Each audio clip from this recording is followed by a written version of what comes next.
Hey everybody, Smart Silver Stacker here. Within the past 24 hours, the situation in eastern Ukraine has gotten quite a bit dicier. Recent developments there have increased the risk of open warfare significantly. Vladimir Putin has begun to move troops into eastern Ukraine. Market reactions to this news so far have been mixed, but one sector that seems to be moving up on news of increased geopolitical instability is commodities, including gold and silver. And that's what we're going to be getting into in this video. So let's get to it.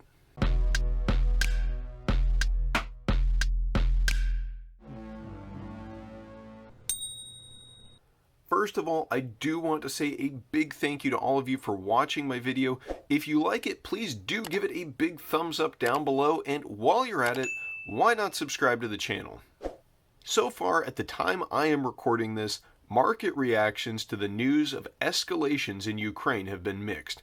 In the past 24 hours, Vladimir Putin recognized breakaway regions of eastern Ukraine as independent states and began moving troops in on what the Russians described as a peacekeeping mission.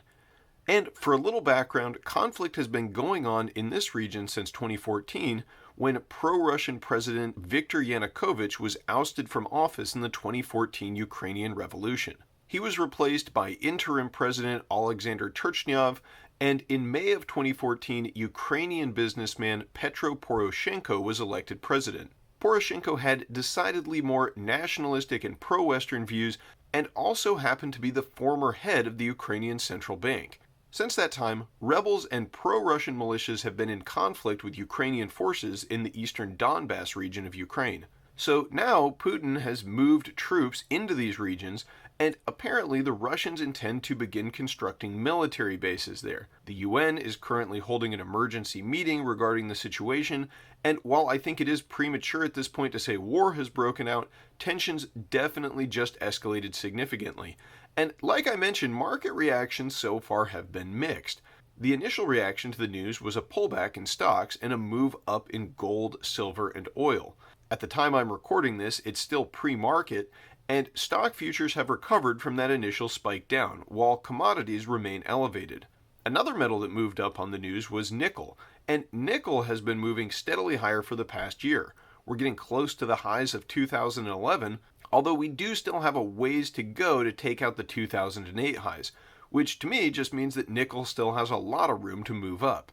And I made a video about investing in nickel and also stacking physical nickel in March of last year. And if you haven't seen this yet, after you watch this video, you might want to check it out, because everything I said in that video still holds true, and I think nickel is going to continue performing well moving forward. Here's a headline from Zero Hedge today: nickel prices surge to decade high amid soaring battery demand and Ukraine crisis.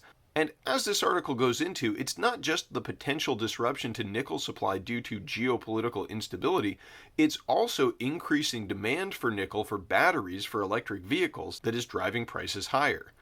And I suspect both of these trends are going to continue, which again will support significantly higher nickel prices moving forward. And of course, you guys know, none of this is financial advice. I'm just giving you my take on things, so take it for what it's worth, and always make sure you do your own due diligence. Like I mentioned a moment ago, the initial reaction of gold and silver on news of this escalation intentions was to move higher. And that makes complete sense. Gold and silver are traditional safe haven assets. That is how they have been treated historically, and nothing about that has changed. So to the extent that this conflict continues to escalate, I think gold and silver will be moving that much higher. Although precious metals hardly need the help, with inflation moving higher each month, and the Fed unable to implement the monetary policy necessary to get it under control, I believe gold and silver will be moving much higher anyway. That being said, the outbreak of war would certainly catalyze an even more rapid move up in the metals. And precious metals, silver especially, is still remarkably cheap at today's prices.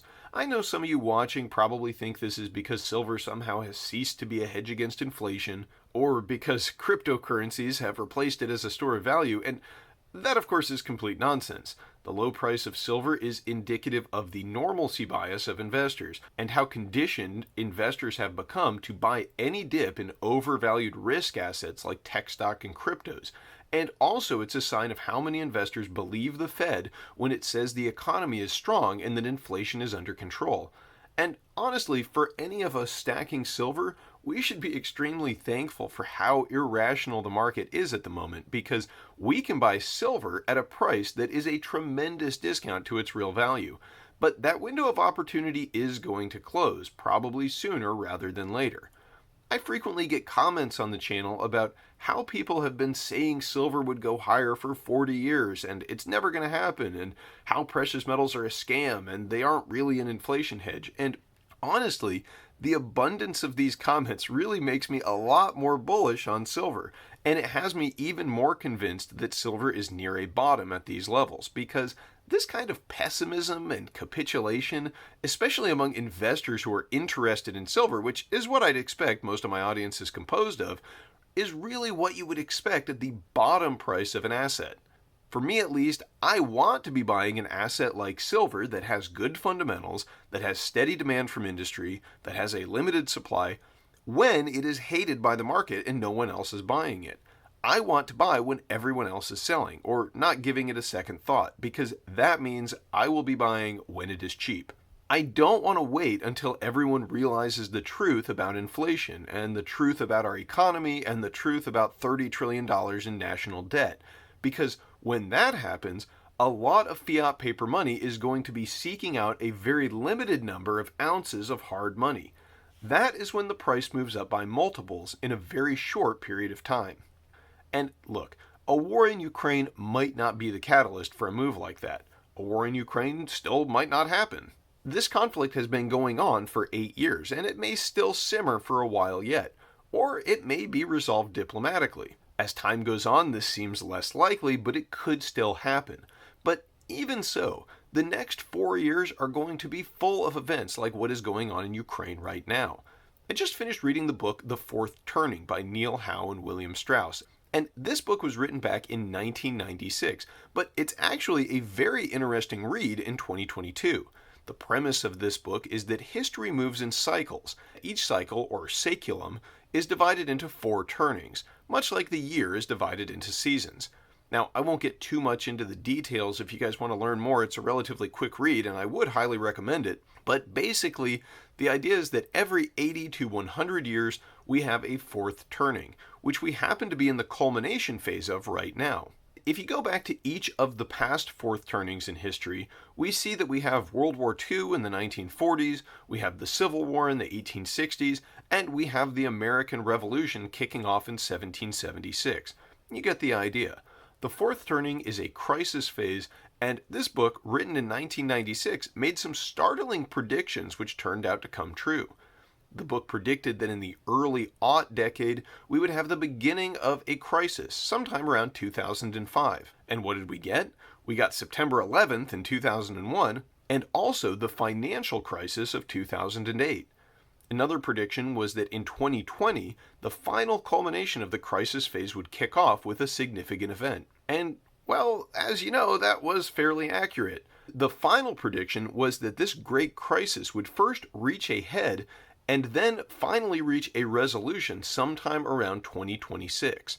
So, according to Howe and Strauss, sometime over the next 4 years, all of the various crises we see developing around the world will escalate drastically to a final blow-off top, resulting in a new order and a new global paradigm. What will that look like? Hard to say at this point. My personal focus is simply going to be to try to weather the storm as best I can. And as far as preserving my wealth and carrying it over to whatever the new paradigm may be, I believe the best vehicle is the one that has always stood the test of time throughout history: precious metals. What do you guys think? Will there be war in Europe? If so, how will markets react? And what are you doing to get prepared? Let me know in the comments below. And if you like this video and you'd like to see more videos about gold, silver, and hard money assets, then check out these right here.